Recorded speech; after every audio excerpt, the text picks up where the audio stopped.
अल्हम्दुलिल्लाह से आज हम नए सेशन का आगाज़ करते हैं और नए सेशन से हम सीपीसी सबसे पहले स्टार्ट करते हैं। सीपीसी का सेक्शन 1 पढ़ते हैं और जब भी मेरा लेक्चर सुनना है या अटेंड करना है, चाहे आप ऑनलाइन सुन रहे हो चाहे आप क्लास में बैठ के सुन रहे हो, उस वक़्त आपके पास बेरेक्ट होना चाहिए और साथ पेंसिल और नोटबुक होनी चाहिए ताकि हर चीज़ को आप वन लाइनर में लिख सकें। और ये वो चीज़ें हैं कि जो पूरे टेस्ट में, पूरे सेशन में आपको सेक्शन हो, आर्टिकल हो, ऑर्डर हो, आपने पता नहीं कितनी बार इनको पढ़ना है, क्योंकि हर हफ्ते टेस्ट होना है, बार बार टेस्ट होना है, तो आपको ये बार बार चीज़ें पढ़नी पड़ेंगी क्योंकि हर बार एक नए अंदाज से मैंने क्वेश्चन पूछने हैं। मैंने इस तरह चीज़ें आपकी बना देनी है कि आप लोगों को फिंगर टिप्स पे होगा लॉ और आप खुद बोलेंगे कि लॉ हमने पढ़ा है। सबसे पहले बात करते हैं सेक्शन 1 की। सीपीसी की बात की जाए तो सीपीसी इसको कहते हैं कोड ऑफ सिविल प्रोसीजर 1908। इसके नाम का भी क्वेश्चन आ सकता है कि ये क्या है, तो यह है कोड ऑफ सिविल प्रोसीजर 1908 और ये 21 मार्च 1908 को बना। ठीक है, ये इनकी जो छोटी छोटी डेटें हैं ये मेंशन होती हैं और बाज़ दफ़ा पेपर में भी वो पूछ लेता है। अब बात करते हैं इसकी फर्स्ट सेक्शन की, सेक्शन 1 की। मैंने जितने भी लेक्चर डिलीवर किए हैं आज तक, जितने भी सेशन कंडक्ट किए हैं, मैं लॉ से हट के बात नहीं करता। हम पहले लॉ पढ़ेंगे, जर्नल बातें नहीं है कि सीपीसी ये कहता है वो कहता है, वो बातें बाद की हैं। आपको जब तक बेर एक्ट की वर्डिंग नहीं आएगी आप लोग कंफ्यूज रहेंगे, तो हम स्टार्ट ही बेर एक्ट से लेंगे। तो मैं हमेशा बेर एक्ट के ज़रिए पढ़ाता हूँ। शॉर्ट टाइटल है commencement and extent. This act may be cited as code of civil procedure 1908। इसको code of civil procedure according to section 1 CPC 1908 कहा जाता है। उसके बाद अगली बात क्या करता है, it shall come into force on the first day of January 1909। यानी ये कब मार्ज़ वजूद में आया और लागू कब हुआ, 1 जनवरी 1909 में। अब इसके बाद एक और बात है, नेक्स्ट इसकी जो टाइटल है, it extend to whole of Pakistan. और ये कहाँ पर एप्लीकेबल है, ये होल ऑफ पाकिस्तान में एप्लीकेबल है। बात करते हैं सेक्शन 2 की। सेक्शन 2 एक लेंथी सेक्शन है जिसमें डेफिनेशंस है। सेक्शन 2 में क्या है, डेफिनेशंस। इसको गौर से पढ़ना, ये अक्सर 2 नंबर के एमसीक्यूज बनते हैं। फर्स्ट ऑफ ऑल बात करते हैं कोड की। कोड क्या है जी, इंक्लूड रूल्स। ये जो सारा सीपीसी और इसमें रूल्स वगैरह दिए गए हैं वो क्या है, कोड ऑफ सिविल प्रोसीजर है। दूसरी डेफिनेशन आती है हमारे पास, कौन सी, डिक्री। अब इसको समझना है कि डिक्री क्या है। ये अक्सर लोग बैठे हुए भी आपसे, सीनियर आपको टेस्टर लगाने के लिए भी पूछ लेते हैं कि डिक्री क्या है। तो डिक्री की बात करते हैं। Decree means the formal expression of an adjudication. Adjudication का मतलब होता है अदारा या अदालत, जिसके पास फैसला करने का अख्तियार हो। Adjudication which so far as regard the court expressing it conclusively determines the right of the parties with regard to all or any of the matter in controversy in the suit and may be either preliminary or final. It shall be deemed to include the rejection of the plaint. यानी decree क्या है, decree एक अदालत का बाज़ाब्ता फैसला है जिसमें 2 पार्टियों के राइट का, मुतनाज़ा राइट का, मुतनाज़ा मुतालबात के मुताल्लिक़ फ़ैसला सुनाया जाता है। और वो फ़ैसला फ़ाइनल भी हो सकता है और आर्जी तौर पर भी हो सकता है, यानी टेम्परेरी भी हो सकता है और फाइनल भी हो सकता है।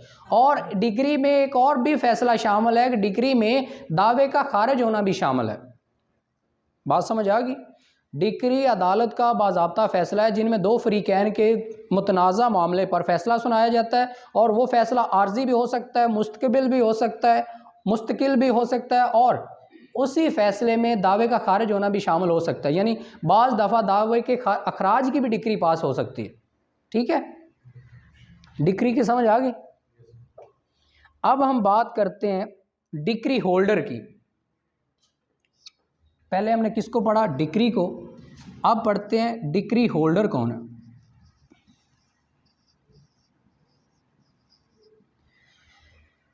इसकी इंग्लिश पढ़ते हैं, उसके बाद मैं इसका मीनिंग आपको बताता हूँ। Decree holder means any person in whose favor a decree has been passed or an order capable of execution has been made। Decree holder हर वो बंदा है जिसके हक में एक डिक्री पास की जाती है और वो उस पर अमल दरामद करवाने का हक रखता है। ठीक है, मिसाल ये है ना, ए ने बी के खिलाफ केस किया, ए के हक में डिक्री पास होगी। अब ए क्या हो गया? Decree holder.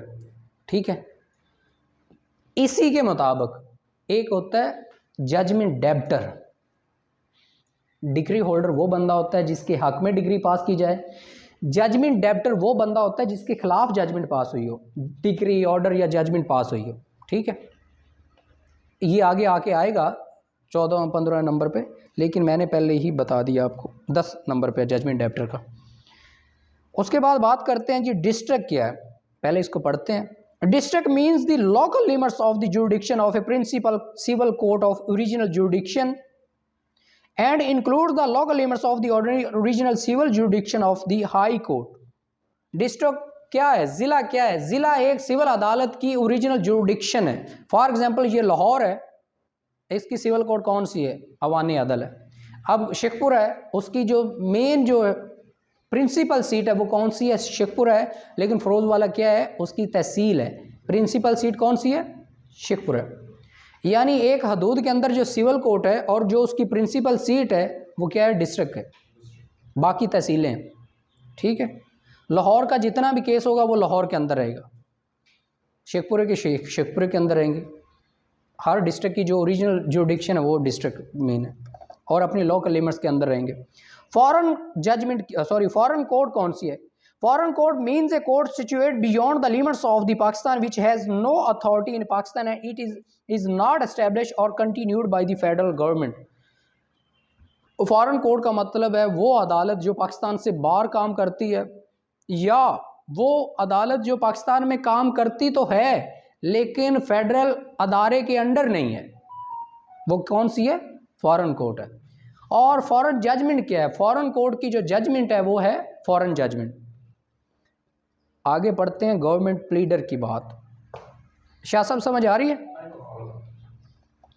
Government pleader includes any officer appointed by provincial government to perform all or any of the functions expressly imposed by this code on the government pleader and also any pleader acting under the direction of the government pleader।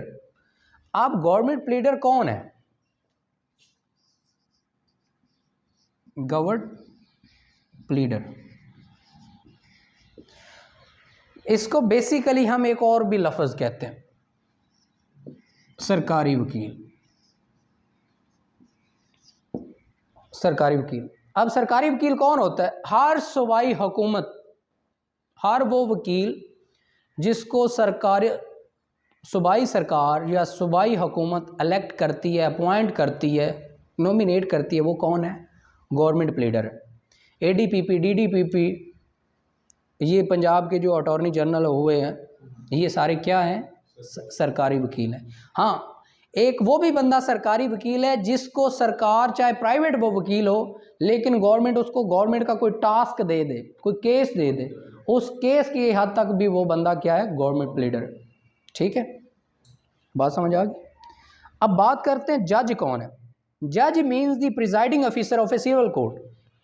Civil court का जो सबसे बड़ा officer है वो जज है, जो सारी चीज़ों को कंट्रोल करता है, फैसला सुनाता है।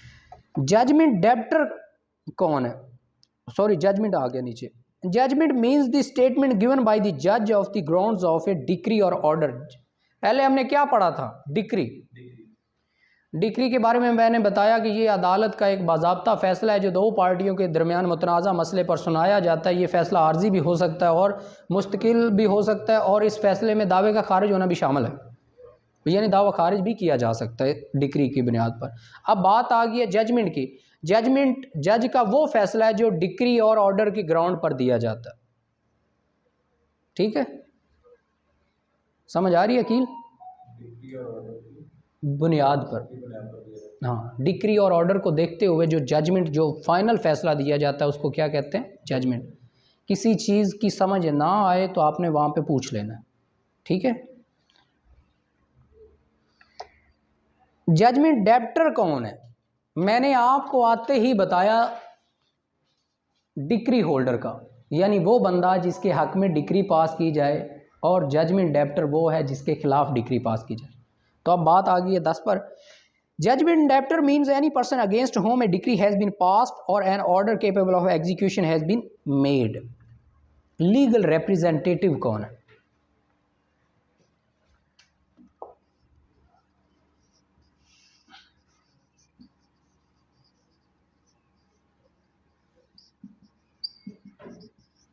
लीगल रिप्रेजेंटेटिव कौन है? इसको कहते हैं आपका कानूनी नुमाइंदा कौन है, आपका कानूनी वारिस कौन है, आपका कानूनी तौर पर नायब कौन है। ठीक है, पढ़ते हैं इसको।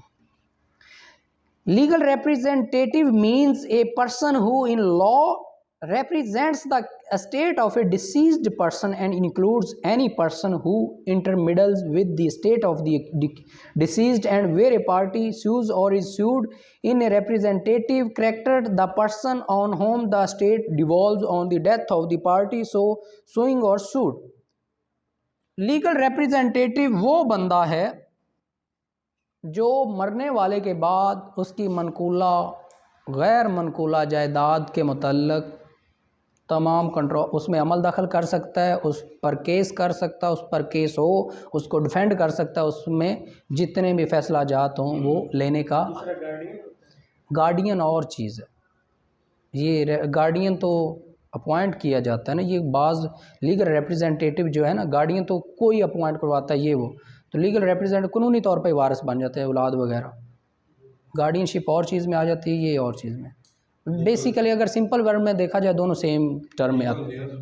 लीगल एयर्स वही कानूनी वारिस, तो जो आपकी मनकूला गैर मनकूला जायदाद को कंट्रोल कर सकें, उस पर लेन देन कर सकें, उस पर केस हो तो केस कर सकें, केस ना हो आपके खिलाफ हो तो उसको डिफेंड कर सकें। अगली बात करते हैं जी, मैसन प्रॉफिट। इंतहाई इंपॉर्टेंट डेफिनेशन है।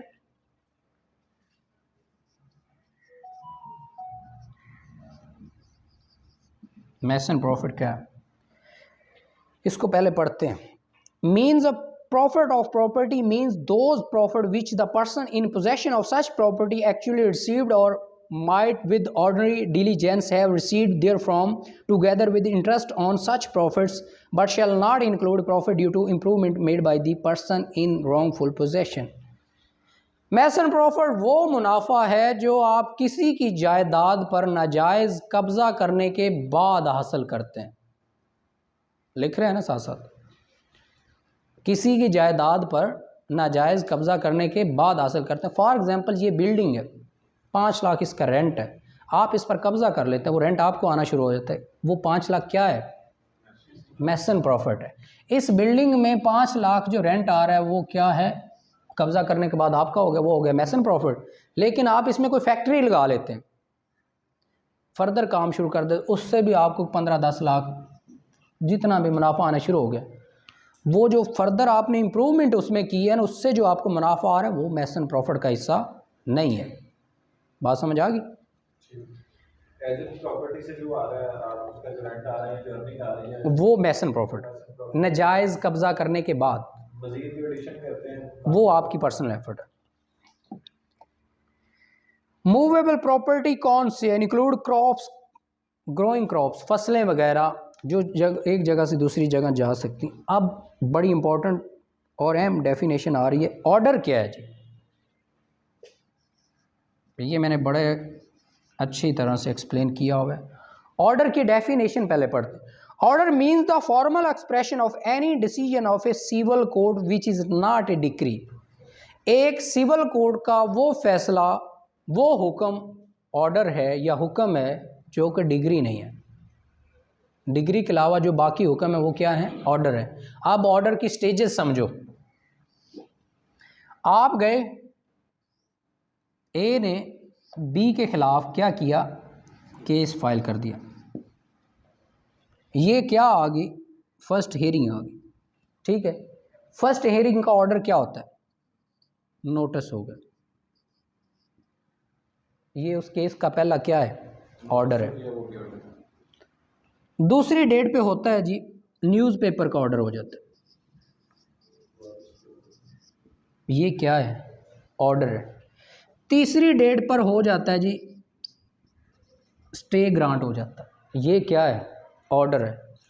चौथी डेट पे होता है कोई कॉस्ट पड़ जाती है, ऑर्डर है। आगे कोई फर्दर और ऑर्डर हो जाता है, स्टे खारिज हो जाता है, न्यूज़ के बाद चिस्पांदगी का ऑर्डर आ जाता है, कोई और कॉस्ट का ऑर्डर आ जाता है, किसी के अरेस्ट। एक केस में हर पेशी पर day by day civil court में जो प्रोसीडिंग होती है वो क्या है, ऑर्डर है। उसमें नोटिस भी है, अखबार इश्तिहार भी है, स्टे का मिलना भी है, स्टे का खारिज होना भी है, किसी को जुर्माना होना भी है, किसी की एप्लीकेशन आना भी है। यानी हमने जब भी सिविल कोर्ट में कोई केस की कॉपी निकलवानी होती है तो हम क्या कहते हैं, यार इसकी ऑर्डर शीट निकलवा लेना। समझ आ गई, ऑर्डर कोई बड़ी चीज़ नहीं है। हाँ, ऑर्डर बाज़ दफ़ा ये होता है कि आपके लिए बड़ा फ़ायदेमंद साबित होता है, बाज़ दफ़ा नोटिस भी तो ऑर्डर ही है ना कोर्ट का। एक दिन की जो पेशी लगी होती है उसमें ऑर्डर शीट में क्या लिखा था, नोटिस कर देंगे, वो बेसिकली उस केस का उस दिन का ऑर्डर होता है, ठीक है। ऑर्डर डिग्री के अलावा जो जितने हुक्म हैं, अकाम है, वो क्या हैं, ऑर्डर हैं सिविल कोर्ट के। समझ आ गई, अब नहीं भूलेगा मेरे ख्याल से ऑर्डर। प्लीडर कौन है,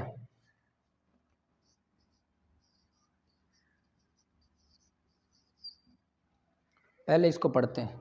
pleader means any person entitled to appear and plead for another in court and include an advocate, वकील, attorney of law at high court. Pleader वो बंदा है जो किसी के बिहाफ पर अदालत में केस प्लीड करता है या केस आर्गू करता है या केस पेश करता है। वो अलग बात है, वो बिल्कुल आएंगे, लेकिन प्लीडर वो है, वो अक्सर हमने सुना होता है ना, असालतन या वकालतन पेश हों, जिसको इन पर्सन कहते हैं। तो प्लीडर वो बंदा है बेसिकली जब जो दूसरे के बिहाफ पर पेश हो। वकीलों के अपने केस कहाँ होते हैं, 99% लोगों के लड़ते हैं। और मेरे एक उस्ताद थे, वो कहते हैं कि वकील जो है ना वो लोगों के केस लड़ता ही अच्छा लगता है, अपने लड़े तो वो फंस जाता है। तो प्रिस्क्राइब्ड बाय रूल्स, जो ये रूल के मुताबिक चीज़ें डिफ़ाइन की जा रही हैं। पब्लिक ऑफिसर कौन है, ये एक बड़ी अच्छी टर्म है, लेकिन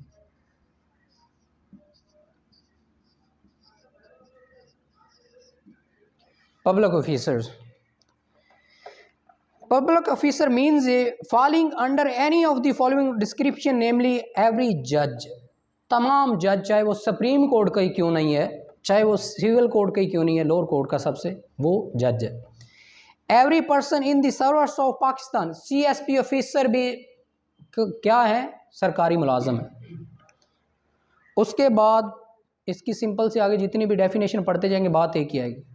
हर पुलिस महकमे का बंदा, चाहे वो रेंजर पुलिस है, डॉल्फिन पुलिस है, जेल पुलिस है, पंजाब पुलिस है, ये सारे क्या हैं, पब्लिक ऑफिसर हैं। उसके बाद जितने ACDC रेवेन्यू के ऑफिसर हैं ये सारे क्या हैं, पब्लिक ऑफिसर हैं। जितने एजुकेशन के ऑफिसर हैं ये सारे क्या हैं, पब्लिक ऑफिसर हैं। उसके अलावा जितने मिलिट्री ऑफिसर हैं, नेवल है, एयर है, बरी है, जितने भी हैं, हवाई है, सारे क्या हैं, पब्लिक ऑफिसर। बात ख़त्म हो गई। इन सिंपल वर्ड, हर वो बंदा जो गवर्नमेंट का काम करने के लिए मुआवजा या तनख्वाह लेता है वो क्या है, पब्लिक ऑफिसर है। इसमें एक और चीज़ आती है, जैसे कि गवर्नमेंट प्लीडर में मैंने बताया था ना कि एक प्राइवेट बंदा है, उसको एक टास्क दिया जाता है गवर्नमेंट की तरफ से, और उस टास्क की बाद में उसको कोई कमीशन, कोई रेवेन्यू दिया जाता है, कोई सैलरी। उस टास्क की हद तक वो प्राइवेट बंदा भी क्या है, पब्लिक ऑफिसर है, ठीक है। फॉर एग्जांपल एक बंदे को एक टेंडर दे दिया, ये एक मंथ में आपने ये कंप्लीट करना है, माह में कंप्लीट करना है। एक माह के अंदर ये जितना काम करेगा वो एज ए पब्लिक ऑफिसर करेगा, गवर्नमेंट बंदा, सरकारी बंदा करेगा, ठीक हो गया। रूल क्या है जी, rule means rule and forms contain in the first schedule and made under section 122 और 25। शेयर क्या है जी, share in a corporation shall be deem in include stock debenture और बॉन्ड्स, जो कॉरपोरेट के शेयर्स होते हैं उनका जिक्र किया गया, यानी बॉन्ड्स वगैरह, स्टॉक एक्सचेंज के शेयर्स होते हैं जो जिनको हम डिबेंचर्स वगैरह, पैसा इकट्ठा करने के लिए कंपनी अक्सर अपने शेयर जारी करती रहती हैं, शेयर बेचती हैं और अपना पैसा इकट्ठा कर लेती हैं कारोबार में लगाने के लिए, वही शेयर की बात हो रही है। साइन क्या है? Sign save in the case of the judgment और डिक्री इंक्लूड्स स्टैम्प, एक जजमेंट पर, एक फैसले पर जितने भी जज के साइन होते हैं, अदालत की मोहरें होती हैं, वो सारे क्या हैं? साइन है। ठीक हो गया। ये थी हमारी डेफिनेशन सेक्शन नंबर 2, जिसको हमने अल्हम्दुलिल्लाह अच्छे से कंप्लीट किया है। इसके बाद हम बात करते हैं सेक्शन 3 की। इसको मैं रेज करने लगा हूँ क्योंकि इसने बहुत ज़्यादा बखेड़ा डाला है। अब हमने सारे सेक्शन पढ़ने हैं तो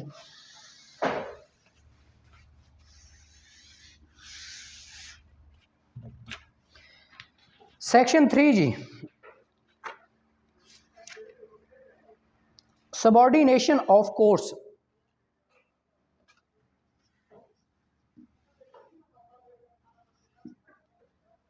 मातहत अदालतें, लिख लें,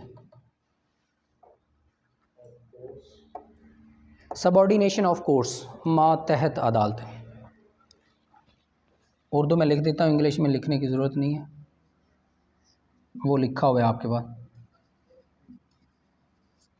मातहत अदालतें। For the purpose of this court the district court is subordinate to high court. Law के मुताबिक हर ज़िली अदालत जो है वो हर सूबे की जो हाई कोर्ट होती है उसके मातहत होती है।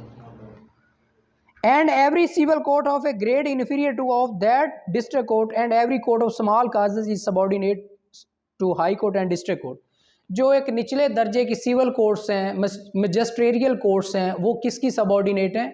डिस्ट्रिक्ट कोर्ट के। इसकी तरतीब मैं आपको बताता हूँ। बड़ी अदालत कौन सी है? हाई कोर्ट, उसके बाद डिस्ट्रिक्ट कोर्ट, उसके बाद सिविल कोर्ट। इसको लिख ही देते हैं। ये जो स्मॉल काजेज का जिक्र कर रहे हैं ना, ये बरसगीर के दौर की बात है। अब पाकिस्तान में या इवन कि इंडिया में भी स्मॉल काजेज कोर्ट नहीं है। ये हाई कोर्ट, सिविल कोर्ट किसकी सबऑर्डिनेट कोर्ट है? डिस्ट्रिक्ट कोर्ट की। डिस्ट्रिक्ट कोर्ट किसकी सबऑर्डिनेट कोर्ट है? हाई कोर्ट की, क्योंकि हर सूबे की एक हाई कोर्ट होती है, बाकी उसके बेंच होते हैं। ठीक है, ये पॉइंट समझ आ गया। अगली हम बात करते हैं सेक्शन 4 की, savings.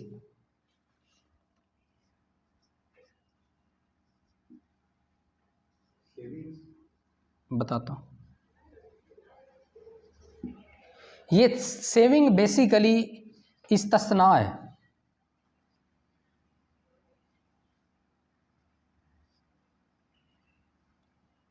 तस्ना,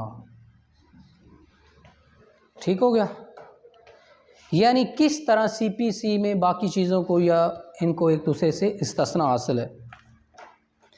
In the absence of any specific provision to the contrary, nothing this code shall be deemed to limit or otherwise affect any special or local law now in force, or any special jurisdiction or power conferred, or any special form of procedure prescribed or under any other law for the time being in force। यानी कोई चीज़ किसी specific provision law में वाज़े तौर पर नहीं दी गई। In the absence of any specific provision to the contrary, nothing in this code। यानी इस कोड में जो चीज़ एक स्पेसिफिक प्रोविजन के मुताबिक नहीं दी गई, वो कि वहाँ पे कोई स्पेशल या लोकल लॉ अप्लाई हो रहा है, तो सीपीसी उसको लिमिटाइज नहीं कर सकती, उसको कंट्रोल नहीं कर सकती। बात समझ आ गई? कोई ख़ास एरिए का कोई स्पेशल या लोकल लॉ है, वो वहाँ पे राइज है, उसके ज़रिए लोगों को बेनिफिट मिल रहे हैं, तो वहाँ पे सीपीसी उसको कंट्रोल नहीं कर सकती, क्योंकि लॉ की ये लैंग्वेज है कि जर्नल लॉ पर स्पेशल और लोकल लॉ हमेशा प्रिवेल करता है। ठीक हो गया। नीचे इसका पार्ट 2 पढ़ो। In the particular and without prejudice to the generality of the proposition contained in subsection 1, nothing in this code shall be deemed to limit or otherwise affect any remedy which a landholder or landlord may have under any law for the time being in force for the recovery of rent of agricultural land from the procedure of such land. एक special law के मुताबिक, एक local law के मुताबिक अगर किसी landlord को, ज़िम्मेदार को कोई रेंट, कोई मुनाफा एग्रीकल्चरल लैंड की तरफ से मिल रहा है तो उस पर सीपीसी जो है, कोड ऑफ सिविल प्रोसीजर, उस पर पाबंदी आयद नहीं करेगा, वो उसको उसी तरह मिलता रहेगा। बात समझ आ गई? यानी जहां पर सिविल लॉ स्पेशल और लोकल लॉ प्रवेल करता है, सीपीसी उसको लिमिटाइज नहीं करेगी, उसको पाबंद नहीं करेगी। Application of the code to revenue courts, section 5 की बात करते हैं। सेक्शन 5 का रेवेन्यू कोर्ट्स पर एप्लीकेशन या एप्लीकेबल होना किस तरह है, यानी जब रेवेन्यू कोर्ट्स में सिविल कोड को एप्लीकेबल करना हो तो रज़ा साहब क्या प्रोसीजर है वो मैं बताता हूँ। Where any revenue courts are governed by the provision of this code in those matters of procedure upon which any special enactment applicable them is silent, यानी एक खास मैटर में जिसके तहत रेवेन्यू कोर्ट्स को सीपीसी के मुताबिक चलाया जा रहा हो, उस पर रेवेन्यू लॉ जो है साइलेंट हो, तो रेवेन्यू लॉ में, रेवेन्यू मैटर में सीपीसी को अप्लाई करने के लिए क्या करना पड़ेगा? द प्रोविजनल गवर्नमेंट में by notification in the official gazette declare that any portion of those provisions which are not expressly made applicable by this code shall not apply to those code or shall only apply to them with such modification as provincial government may prescribed, यानी वाज़े तौर पर CPC उस पर apply नहीं होगी, सिर्फ उतना पोर्शन अप्लाई होगा जितना इस नोटिफिकेशन में, इस गजट में, इस एडवर्टाइजमेंट में बताया जा रहा है कि इतना सीपीसी का पोर्शन इस रेवेन्यू मैटर में एप्लीकेबल होगा। यानी अगर एक मैटर में रेवेन्यू कोड या रेवेन्यू लॉ रेवेन्यू के मैटर में साइलेंट है, अगर उस पर सीपीसी को अप्लाई करना है तो पहले ऑफिशियल गजट पर सूबाई हुकूमत से इजाज़त लेनी पड़ेगी, वो ऑफिशियल नोटिफिकेशन जारी करेगा, ऑफिशियल गजट में शाया करेगा कि ये बुक है, इसका जो इतना पोर्शन है वो रेवेन्यू कोर्स में एप्लीकेबल होगा, बाकी सीपीसी एप्लीकेबल नहीं होगी। वो जितना उस नोटिफिकेशन में, उस गजट में वाज़े होगा, सिर्फ उतना एप्लीकेबल होगा। That's it, got it. अब बात करते हैं रेवेन्यू कोर्ट्स की, सॉरी रेवेन्यू तो हो गया। सेक्शन 6 की बात करते हैं, प्रीकॉनरी ज्यूरिडिक्शन।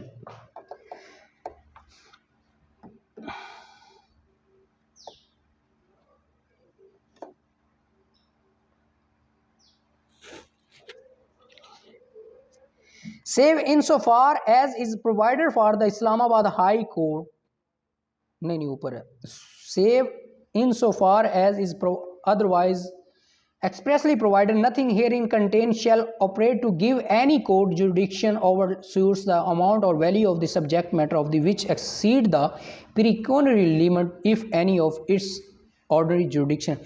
pecuniary limits का मतलब होता है मालियाती दायरा इख्तियार, ये लिख लें। मैं उर्दू इसलिए लिखता हूँ कि इंग्लिश आपके पास बुक्स में लिखी हुई है ना, तो ताकि आपको उर्दू लिखने में ऐसा, मालियाती दायरा इख्तियार। अब इसमें यह कहता है कि जो लॉ के मुताबिक एक अदालत की लिमिट बना दी गई है, उसके मुताबिक उतनी, उसकी जितनी अमाउंट की उसकी लिमिट है, उतनी लिमिट के अंदर केस दायर किया जाएगा। फॉर एग्जांपल 50 मिलियन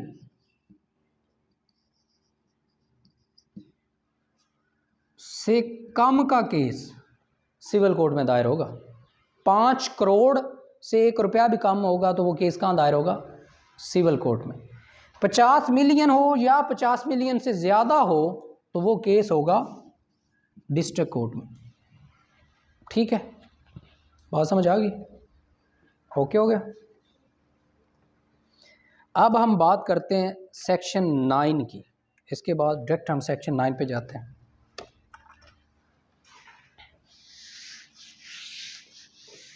ये एक अलग से पोर्शन है।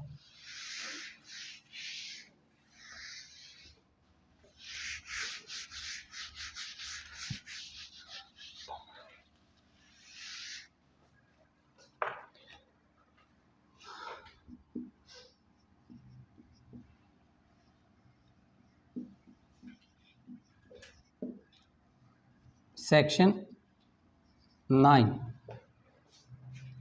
ये है जी court try to all civil suits unless board.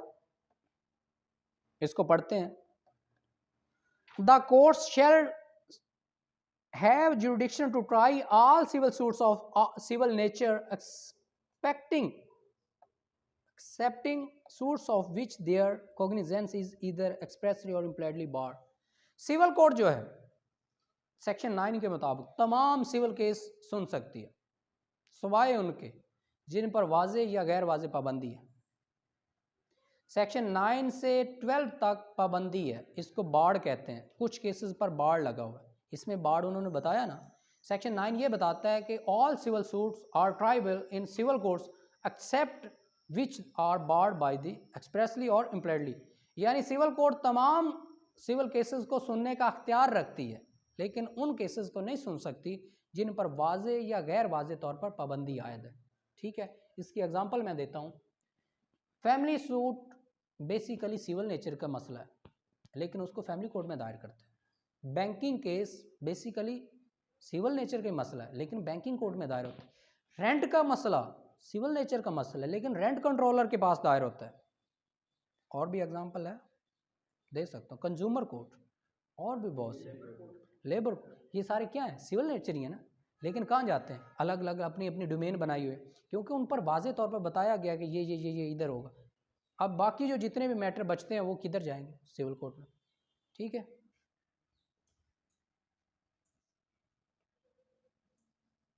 Civil court तमाम केस सुन सकती है सिवाय उनके जिन पर पाबंदी है। सेक्शन 10 की बात करते हैं।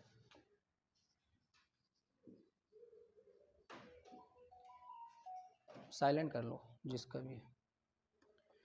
स्टे ऑफ सूट नो, इसको अब गौर से सुनिएगा।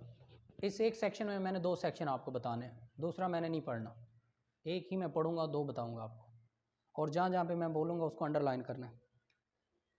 No court shall proceed with the trial of any suit which the matter in issue is also directly and substantially in issue in a previously instituted suit between the same party। same party को underline करें।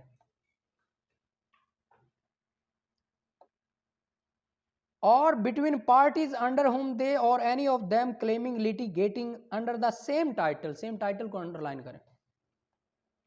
where such suit is pending को underline करें, suit is pending को underline कर लें। in the same or any other court in Pakistan, इसको भी underline कर लें। having jurisdiction to grant the relief claimed or in any court beyond the limits of Pakistan established or contained by the federal government and having its like jurisdiction or before the Supreme Court। बात यह है, अब इधर गौर करें। Section 10 same party same title same cause of action,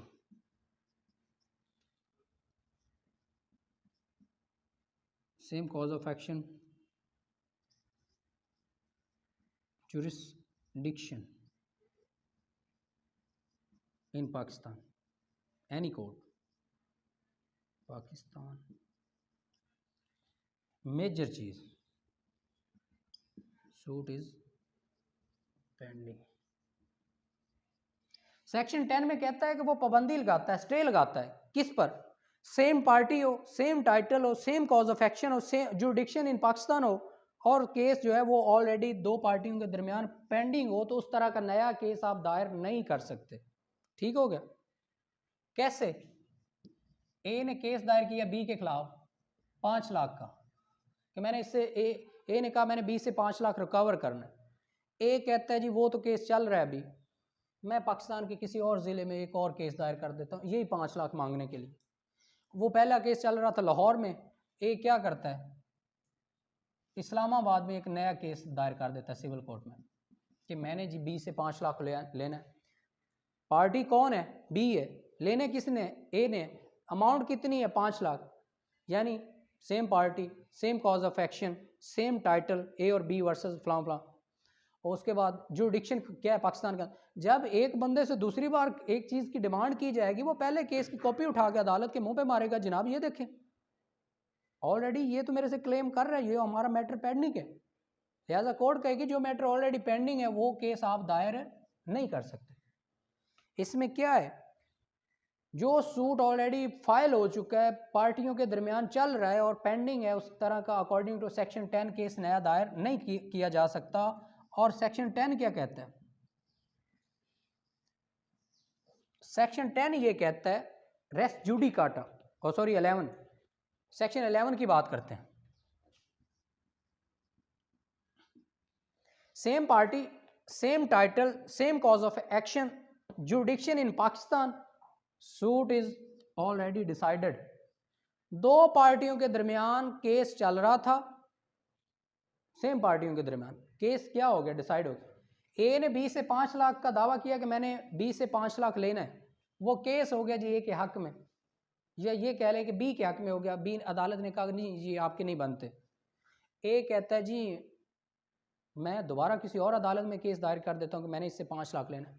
B कहेगा जनाब ये case मेरे हक में हो चुका है, ऑलरेडी डिसाइडेड है, इसी को ये फ्रेश बेस पर दोबारा दायर नहीं कर सकता। हाँ ये जो ऑर्डर इसमें आ गया उसके खिलाफ अपील में जाए, रिवीजन में जाए, ऊपर जाए, सेम कोर्ट पर ये दायर नहीं कर सकता। ठीक है, same party same title same cause of action जुडिक्शन in Pakistan suit is already decided, case दायर नहीं हो सकता। सेक्शन 11 की समझ आ गई? ठीक है, सेक्शन 12 की बात करते हैं।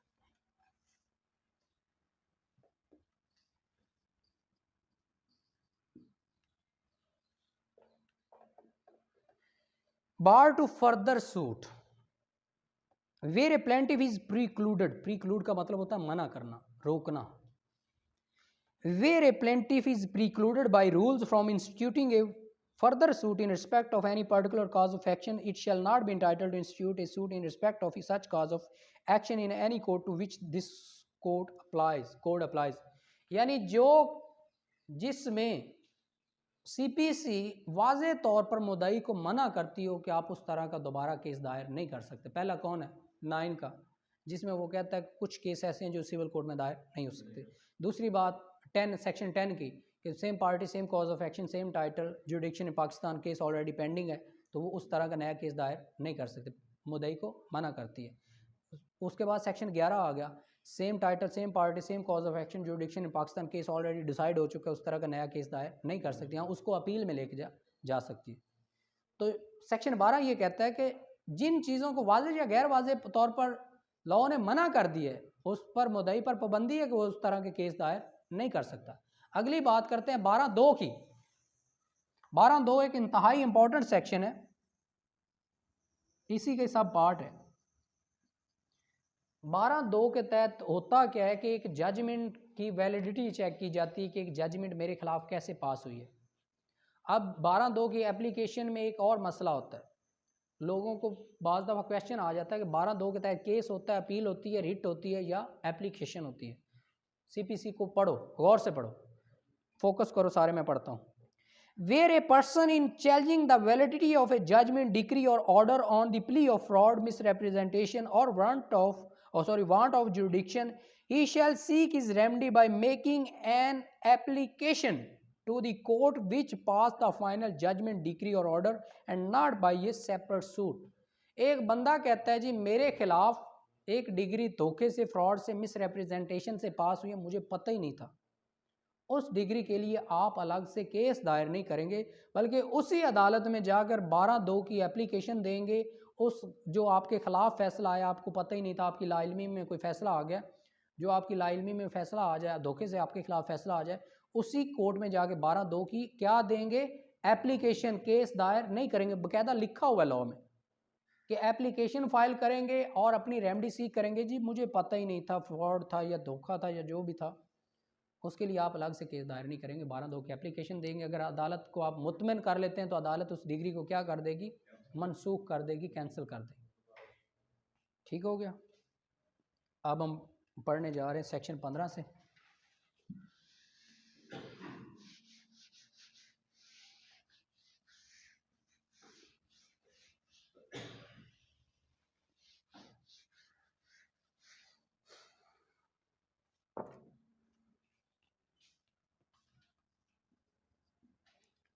Section 15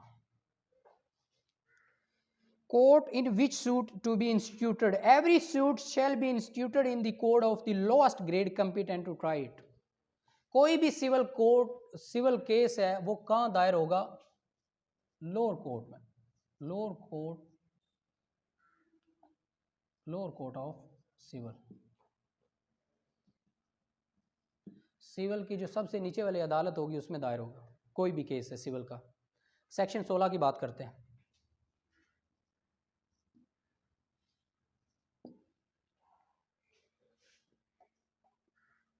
suit to be instituted where subject matter situate, जहां पर सब्जेक्ट मैटर या सूट प्रॉपर्टी सिचुएट करती है। फॉर एग्जांपल एक मकान का इशू है, वो कहाँ सिचुएट करती है? लाहौर में सिचुएट करती है, तो वो केस कहाँ दायर होगा? लाहौर में होगा।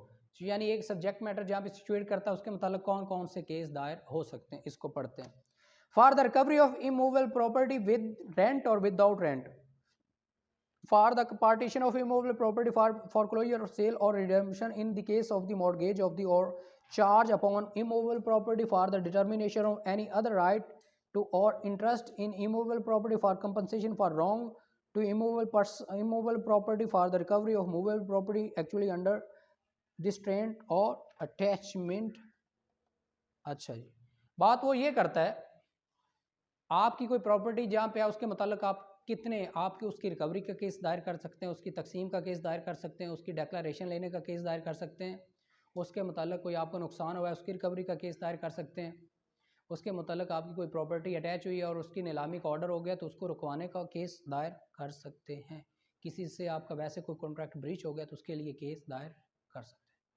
ठीक हो गया? अब आपको समझ आ जाएगी सेक्शन 16 की।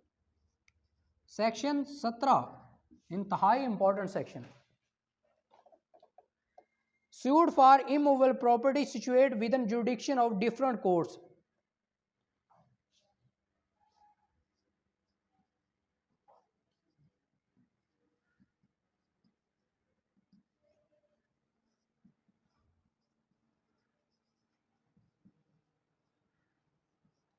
जुरिडिक्शन क्या है? डिफरेंट कोर्ट्स में।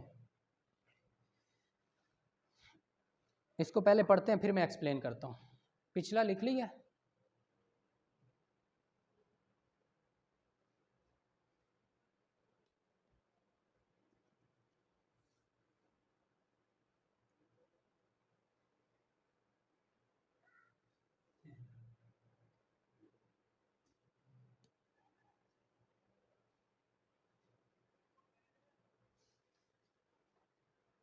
चलें जी स्टार्ट करते हैं। मूव कर रहा है ना? मूव कर रहा है मेरे ख्याल से, डिस्टर्बेंस होगी ना देखने वालों के लिए तो। अच्छा जी, सेक्शन 17 की बात करते हैं। Sued for immovable property situated within jurisdiction of different courts where a suit is to be obtained or relief respecting or compensation for wrong to immovable property situated within the jurisdiction of different courts, the suit may be instituted in any court within the local limits of whose jurisdiction any portion of the property is situated, provided that in respect of the value of the subject matter of the suit the entire claim is cognizable by such court। एक बंदा है, उसकी property आती है दो मुख्तलिफ अदालतों के दरमियान, तो वो उसका केस कैसे दायर करेगा, कहाँ पे दायर करेगा? ठीक है, फॉर एग्जांपल ये प्रॉपर्टी है, इसको जुरिडिक्शन लगती है लाहौर भी लगती है और शेखपुरा भी लगती है। आधी प्रॉपर्टी लाहौर में, आधी शेखपुरा में। अब इस बंदे के पास ऑप्शन है, वो चाहे ए अदालत में केस दायर कर ले चाहे बी में कर ले, दोनों में ही सही समझा जाएगा। ठीक है, क्योंकि आधी उधर है आधी उधर है, कोई मसले वाली बात नहीं। जब डिफरेंट कोर्ट में आपकी प्रॉपर्टी आ जाए किसी एक कोर्ट में भी केस दायर कर सकते हैं। सेक्शन 18 पढ़ते हैं।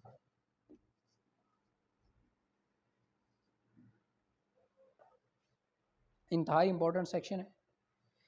Place of institution of suit where local limits of jurisdiction of court are uncertain.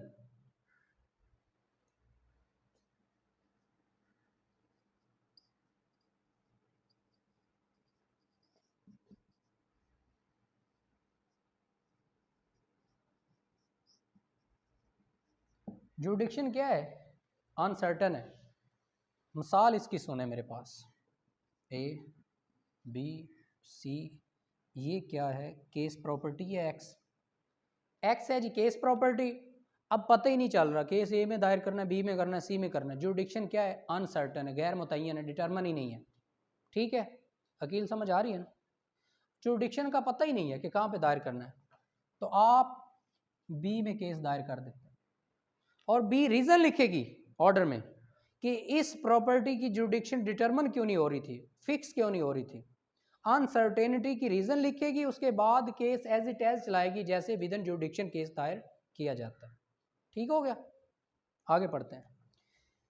Where it is alleged to be uncertain within the local limits of the jurisdiction of which of two or more courts any immovable property is situated, any one of those courts may, if satisfied that there is ground for the alleged uncertainty, record a statement to that effect and thereupon proceed to entertain and dispose of any suit relating to that property, and its decree in the suit shall have the same effect if the property were situated within the local limits of its own jurisdiction, provided that the suit is one with respect to which the court is competent as regard the nature and value of the suit is exercised jurisdiction।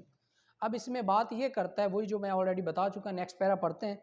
Where a statement has not been recorded under subsection 1 and an objection is taken before an appellate or revisional court, that a decree or order in a suit relating to such property was made by a court not having jurisdiction where the property is situated, the appellate or revisional court shall not allow the objection unless its opinion there was at the time of institution of the suit no reasonable ground for the uncertainty as to the court having jurisdiction with the respect thereto, and there has been a consequent failure of suit। अब इसमें बताता ये है कि case दायर हो गया, B में पता ही नहीं है जुडिक्शन कौन सी बनती है, बी में केस दायर हो गया, अदालत ने रीज़न लिख ली कि इसकी जुडिक्शन क्यों नहीं मेंटेन हो रही थी, वो सारी जुडिक्शन लिखने के बाद केस दायर हो गया, सारे मामलात हो गए। अब ये क्या कहता है, कहता ये है कि अगर वो ग्राउंड नहीं लिखी जाती, वो ऑब्जेक्शन आपने नहीं उठाया कि इसकी जुडिक्शन बनती है नहीं बनती, दूसरी पार्टी ने, ऑपोजिट पार्टी ने, केस चलता रहा, आपने मेन पर इसकी ऑब्जेक्शन जुडिक्शन का नहीं उठाया और एंड पर जाकर एपलेट कोर्ट में, रिविजनल कोर्ट में आप कहते हैं जी इसकी तो जिसने फैसला सुनाया है उसकी जुडिक्शन ही नहीं बनती थी, तो अदालत आपसे कहेगी कि जब केस स्टार्ट में चला था ये ऑब्जेक्शन आपने तब क्यों नहीं उठाया था कि इसकी तो जुडिक्शन ही गैर मुतय्यन है, गैर अनडिटरमिन है, अगर आपने तब नहीं उठाया था तो अब भी आपका ऑब्जेक्शन जो है नहीं माना जाएगा। ठीक है,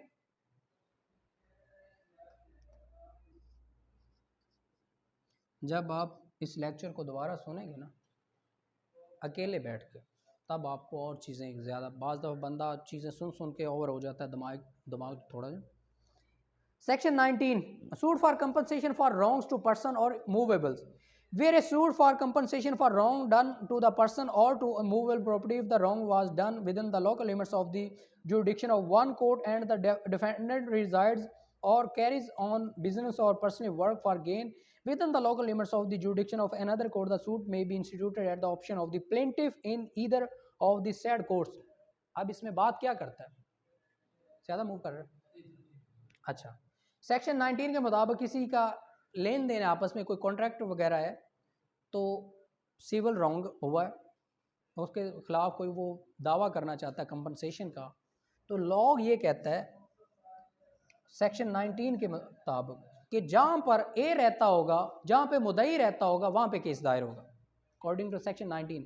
वो ये कहता है कि जिसके साथ नुकसान हुआ वही केस दायर करता है ना, तो वो कहता है पहले तो मुद्दई का नुकसान हो गया, एक केस वहाँ दायर किया जाए जहाँ पर डिफेंडेंट रहता है तो उसको तो खर्चे डबल पड़ गए, यानी फॉर एग्जांपल सिविल ब्रीच हुआ है जी लाहौर में, मुद्दई रहता था फैसलाबाद में, कॉन्ट्रैक्ट हो रहा था लाहौर में, अब ये नहीं होगा कि जी मुद्दई तो उधर रहता है तो लिहाजा केस फैसलाबाद में दायर होगा। लॉ ये कहता है कि नुकसान भी मुद्दई का हुआ है, केस भी वो डिफेंडेंट की जगह पर रखा जाए तो उसको डबल नुकसान उधर चक्कर आने जाने का।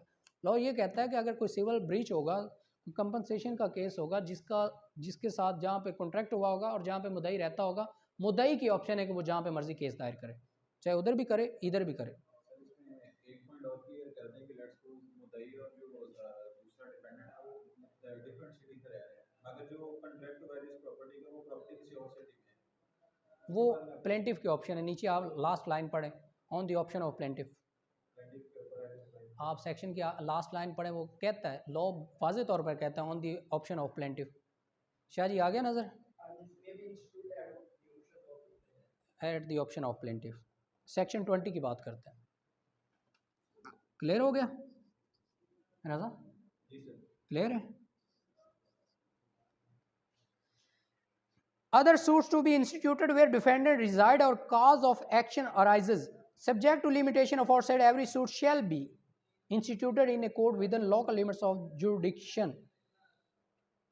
The defendant or each of the defendant were there are more than one at the time of the commencement of the suit.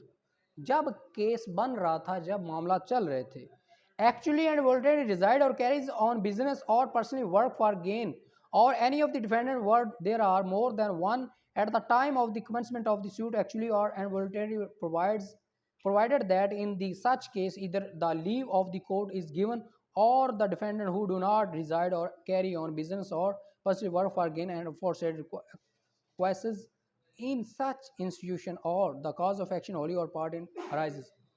जहाँ पर कॉज ऑफ एक्शन अराइज हुआ हो, जहाँ पर कोई कॉन्ट्रैक्ट हुआ हो, मुद्दा अलय डिफेंडेंट्स एक या एक से ज़्यादा कुछ अरसे के लिए आर्जी तौर पर या बिजनेस की गर्ज से या जॉब की गर्ज से वहाँ पर रहते हों, तो केस अकॉर्डिंग टू सेक्शन 20 वहाँ दायर होगा जहाँ पर डिफेंडेंट रहते हो। ठीक है? जब सेक्शन 20 की बात आएगी तो केस किसकी ऑप्शन पे होगा? डिफेंडेंट। अब हम बात करते हैं सेक्शन 47 के बारे में। ये एक अलग से पोर्शन है।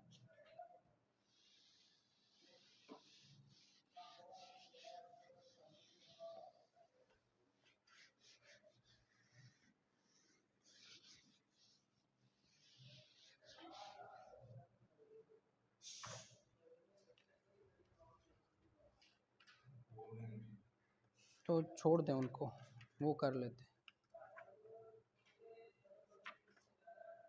वो CSS उनका अपना। सेक्शन की बात करते हैं, section 47। Question to be determine by the court executing decree.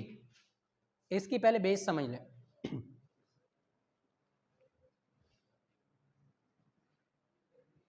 अदालत number 1, court number 2।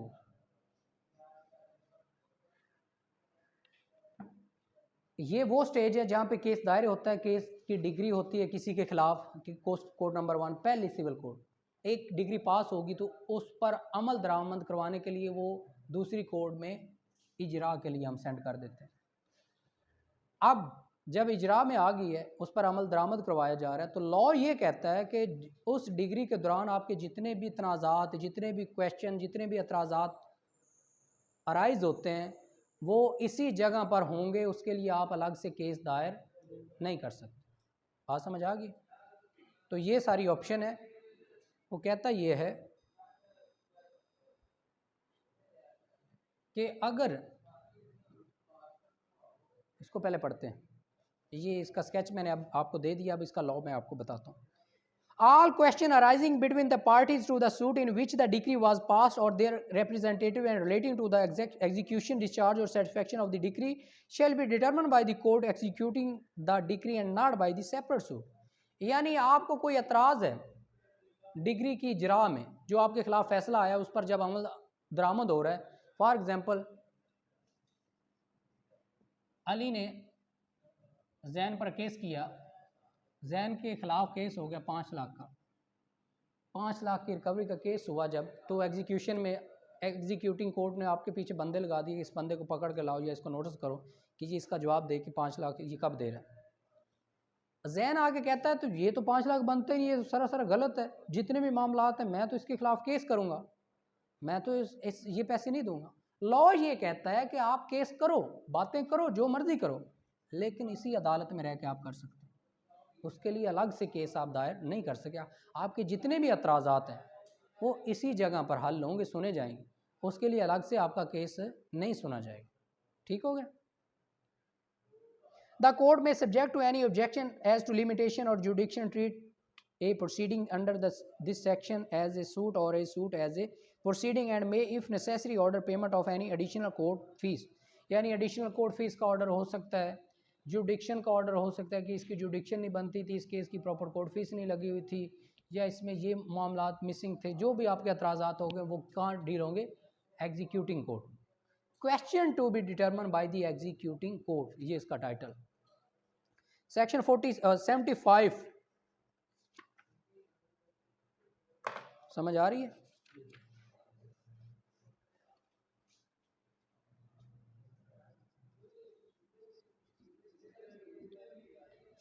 Section 75 local commission.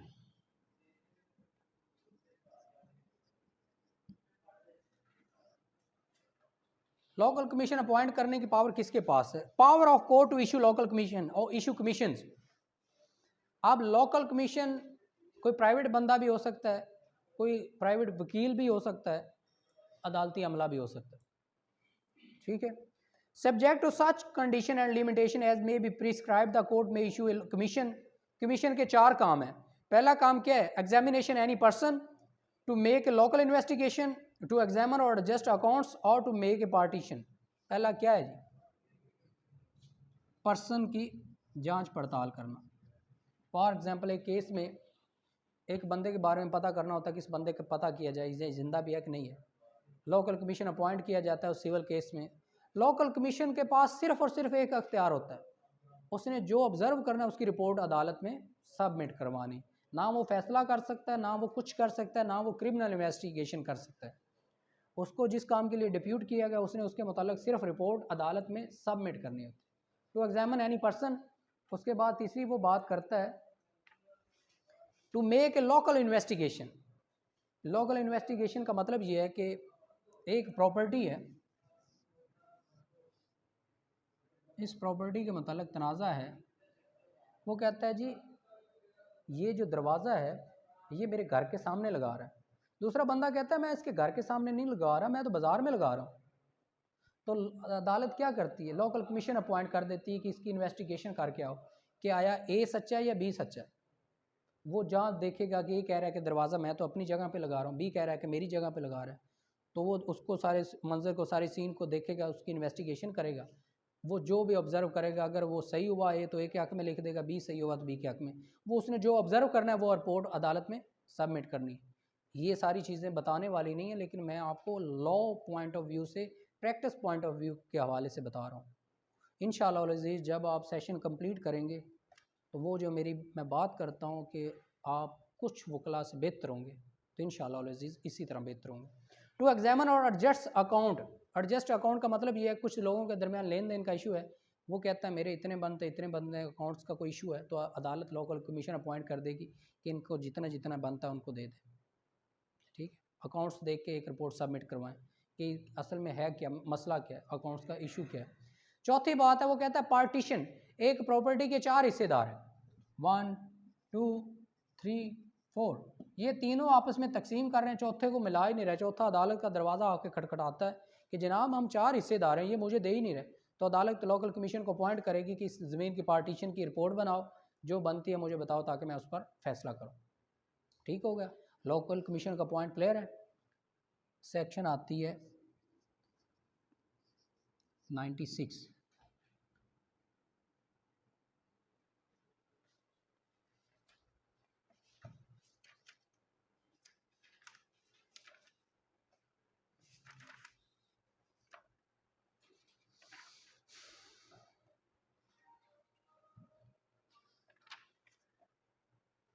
Appeal from original decree.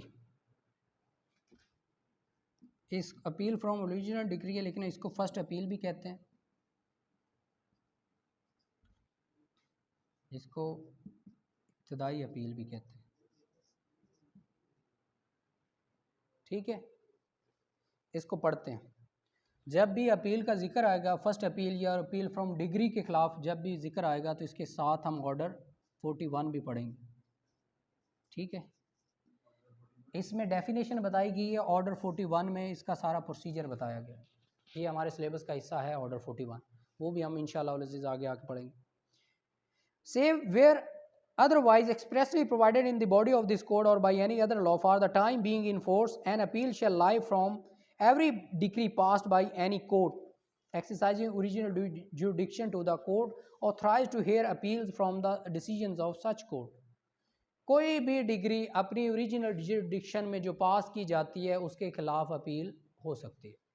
Every degree is appealable. ठीक है, नीचे इसका सब सेक्शन 2 पढ़े.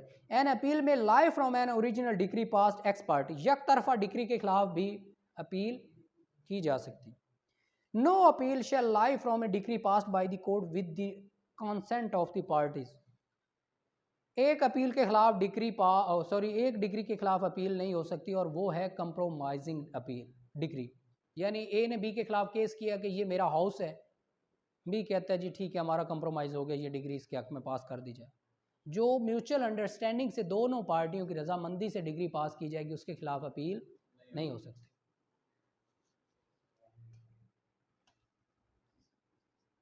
Section 104 appeal from order.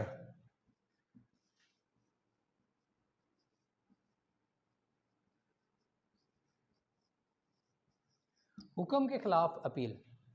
Section 104 है हमारे syllabus का हिस्सा.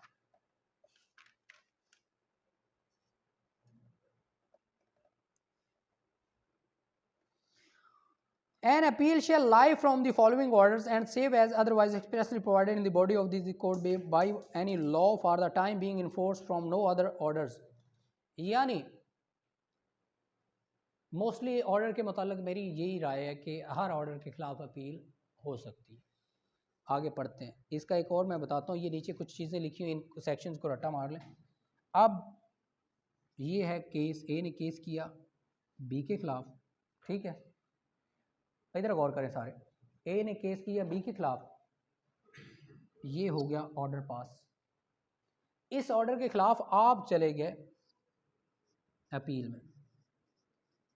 अपील किसके खिलाफ लगनी है? इस ऑर्डर के खिलाफ. अपील के बाद फिर क्या होना है? ऑर्डर होगा उस अपील पर.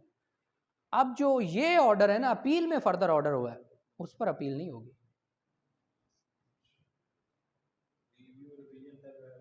वो सेपरेट है. रिव्यू रिवीजन सेपरेट गेम है. वो मैं बताता हूँ. रिव्यू को छोड़ दें, अभी ऑर्डर की बात हो रही है. ऑर्डर पर अपील की बात हो रही है, वो मैं सारे कंसेप्ट दूंगा. ए बी ने केस दायर किया, ऑर्डर पास हुआ, ऑर्डर के खिलाफ आप अपील में चले गए. अपील पर बाद में फिर क्या होना था? ऑर्डर होना था. उस ऑर्डर पर जो फर्दर ऑर्डर होगा ना, अपील में एक ऑर्डर सुनाया जाएगा, उस ऑर्डर के खिलाफ अपील नहीं हो सकती. बात समझ आ गई? उसके खिलाफ रिवीजन रिव्यू के हमारे पास ऑप्शन पड़े हुए हैं. रिवीजन और रिव्यू का कंसेप्ट मैं आगे आगे देता हूँ, लेकिन अभी यही है. उसके बाद दो और ऑर्डर हैं जिनके खिलाफ अपील नहीं हो सकती. यहाँ पे एग्जीक्यूटिंग कोर्ट का मैंने जिक्र किया था. एग्जीक्यूटिंग कोर्ट में एक बंदे की अरेस्ट का ऑर्डर हो जाता है, एक बंदे को डिटेन करने का ऑर्डर हो जाता है, उसके खिलाफ भी अपील नहीं हो सकती. क्योंकि जब वारंट निकल आए तो फिर अपील नहीं हो सकती. वो बंदा या तो पैसे दे या वारंट फेस करे. सेक्शन 115 की बात करते हैं. अब ये एक इंतहाई इंपॉर्टेंट सेक्शन है. आज का हमारा लेक्चर जो है वो वाइंड अप की तरफ जा रहा है.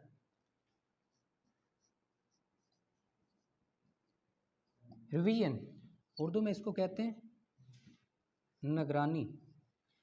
रिवीजन सेक्शन किसके तहत है? 15 के तहत. 115. सीपीसी की जो रिवीजन है वो सेक्शन 115 के तहत है. सीआरपीसी की रिवीजन का सेक्शन और है. ठीक हो गया? सीपीसी की जो रिवीजन है वो 115 के तहत है. रेवेन्यू लॉ की रिवीजन का सेक्शन और है. ये आपने बात याद रखनी है कि जो रिवीजन है ना सीपीसी की, सिविल कोड की रिवीजन जो है सिविल लॉ की, वो 115 के तहत है. अब रिवीजन किस में है? 115 में रिव्यू सेक्शन 114 में. और रिवीजन निगरानी है, ये नजर सानी है. इनका डिफरेंस पहले बता दूं. जो रिवीजन है वो अपने से बड़ी अदालत में होता है, यानी सिविल कोर्ट ने फैसला दिया उसके खिलाफ रिवीजन जो है या डिस्ट्रिक्ट कोर्ट में होगी या हाई कोर्ट में होगी। जो रिव्यू है वो जिस कोर्ट ने फैसला दिया होता है उसी कोर्ट में होती है। ठीक हो गया। सेम कोर्ट में जो दायर की जाती है वो रिव्यू होता है, और जो उससे बड़ी वाली अदालत में दायर किया जाता है वो क्या होती है? रिवीजन। आपने बोलना है तो आपको चीज़ें आनी है, अगर गुमसुम रहना है तो मसला है। और अगली बात, अब पढ़ते हैं रिवीजन को। Revisions section 115, the high Court may call for the record of any case which has been decided by any court subordinate to such high court and in which no appeal lies thereto and if such subordinate court appears, यानी कोई भी court जिसके खिलाफ high court नीचे वाली अदालत से record मंगाती है इन रिवीजन, वो उसकी रीजंस क्या होती हैं? रीजन 3 लिखी हुई हैं। To have a jurisdiction, have exercise a jurisdiction not vested in by law, उसने वो अपना दायरा अख्तियार इस्तेमाल किया जो लॉ ने उसको इजाज़त नहीं दी, वो पावर इस्तेमाल की। To have fail to exercise jurisdiction so vested, वो पावर उसने इस्तेमाल ही नहीं की जो लॉ ने उसको फ्राहम की थी। To have acted in the exercise of jurisdiction illegally, जो उसके पास अख्तियार था उसका गलत इस्तेमाल किया। ये 3 चीज़ें हों तो आप रिवीजन दायर कर सकते हैं। अगली बात, provided that where a person makes an application under this subsection, he shall in support of each such application furnish copies of the pleading document and order of the subordinate court, and the high court shall accept for reason to record dispose of such application without calling for the record of the subordinate court। अब high court के पास इख्तियार है कि वो बिना record के भी revision खारिज कर सकती है, और जब आप रिवीजन दायर करेंगे तो उसकी प्रॉपर केस बना के दायर करेंगे, नीचे वाले कोर्ट का ऑर्डर लगाएंगे, 7 कॉपियाँ अटैच करेंगे ताकि दूसरी कोर्ट को नोटिस हो सके, दूसरे पार्टी को। सब सेक्शन 2 पढ़ते हैं। अच्छा, इसी का ही, provided further that such application shall be made within 90 days of the decision. अब रिवीजन कितने दिन के अंदर दायर होगी हाई कोर्ट में? 90 दिन के। डिस्ट्रिक्ट कोर्ट में कितने दिन के अंदर होगी? 60 दिन के। shall which shall provide a copy of such decision within 3 days thereof and the high court shall dispose of such application within 6 months। जो रिवीजन है हाई कोर्ट 6 महीने में डिसाइड करने की पाबंद है, लेकिन करती नहीं है, वो एक अलग बहस है। The district court may exercise the powers conferred on the high court by subsection 1 in respect of any case decided by a court subordinate to such district court in which no appeal lies and the amount or value of the subject matter whereof does not exceed the limits of the appellate jurisdiction of the district court। अब इसमें यह कहता है कि district court may exercise the power of revision, district court में भी revision दायर की जा सकती है और हाई कोर्ट में, लेकिन इसमें यह कहता है कि किसी एक में रिवीजन आप दायर कर सकते हैं। अगर डिस्ट्रिक्ट कोर्ट में कर लिया तो फिर हाई कोर्ट में आप रिवीजन दायर नहीं कर सकते। दोनों के पास अख्तियार है, डिस्ट्रिक्ट कोर्ट के पास भी और हाई कोर्ट के पास भी रिवीजन का, लेकिन किसी एक में कर सकते हैं। ठीक है, अगर एक में आपने फॉर्म यूज़ कर लिया रिवीजन का तो दोबारा आप वो कैटेगरी यूज़ नहीं कर सकते। नहीं, रिवीजन एक दफ़ा ही, उसके बाद आपके पास दूसरी चीज़ें, रिव्यू है, बाकी चीज़ें। If an application under subsection 1 in respect of a case within the competency of the district court has been made either to high court or district court, no further such application shall be made to either of them। वही बात जो मैंने बताई है कि एक ही court में दायर कर सकते हैं, जिसमें दायर कर दी उसके अलावा आप दायर नहीं कर सकते। No proceeding in revision shall be entertained by the high court against an order under subsection 2। यानी अगर डिस्ट्रिक्ट कोर्ट ने किसी रिवीजन का फैसला कर दिया है तो उस रिवीजन के खिलाफ हाई कोर्ट में रिवीजन दायर नहीं हो सकती। सेक्शन के हवाले से हमारे पास है जी, पास है लास्ट सेक्शन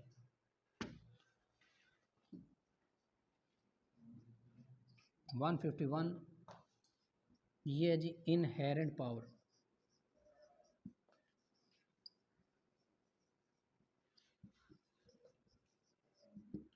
अदालत का ज़ाती दायरा इख्तियार।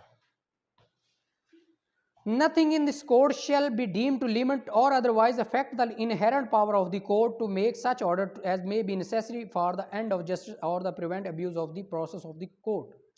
अब इसमें यह कहता है इनहेरेंट पावर में कि अदालत अपना इनहेरेंट पावर कब इस्तेमाल करती है, ज़ाती दायरा इख्तियार कब इस्तेमाल करती है?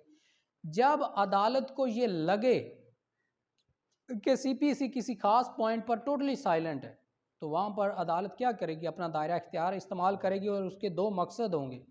पहला ये कि इंसाफ करना है, दूसरा ये है कि केस में जो मिस्टेक्स हैं, जो फ्लॉज हैं, उनको कम करना। ठीक है, अदालत अपना ज़ाती इख्तियार बेसिकली इंसाफ फराहम करने के लिए इस्तेमाल करती है। सेक्शन 151 के तहत क्या है, अदालत का ज़ाती दायरा इख्तियार।